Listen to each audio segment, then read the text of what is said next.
And I want to challenge you tonight.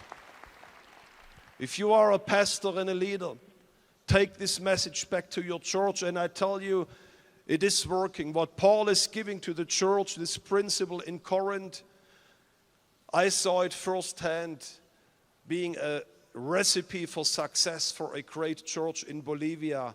Apostle Alberto, are you here? Can you please stand up?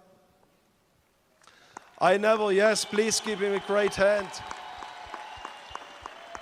I never forget many years ago when Apostle Alberto came to us to the Christian Embassy. This is maybe 7 or even 10 years ago. And I said, Jürgen, can I meet you? I was the international director at that time. And I knew Bolivia is the poorest country in all of Latin America.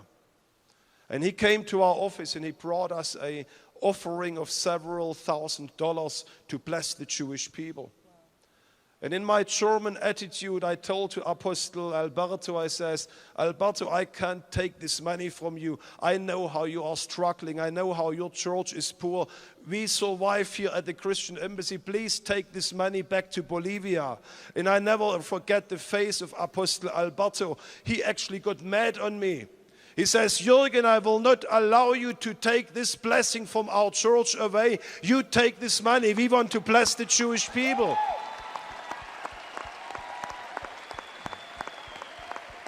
The following year, Apostle Alberto came back.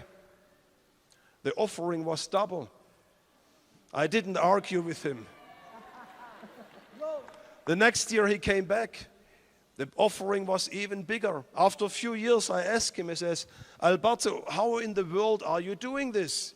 You have a church in a poor country in Latin America.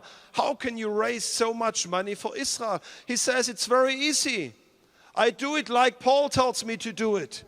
I said, I don't understand. What is Paul telling you? He says in 1 Corinthians 16, he says, every single week I should put something aside for Israel. So he says, in our church, the offering on Fridays goes to Israel. The Sunday offering is for our church.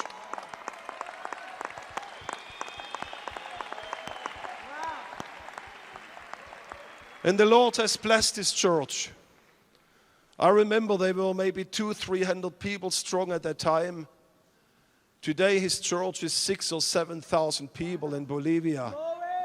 He told me recently, he says, in our church, God is blessing the young people.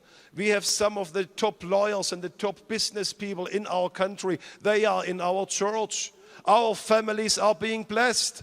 And he's become one of the greatest supporters of our ministry. That means this world which Paul is telling to the church in Corinth, it's a recipe of success for your churches.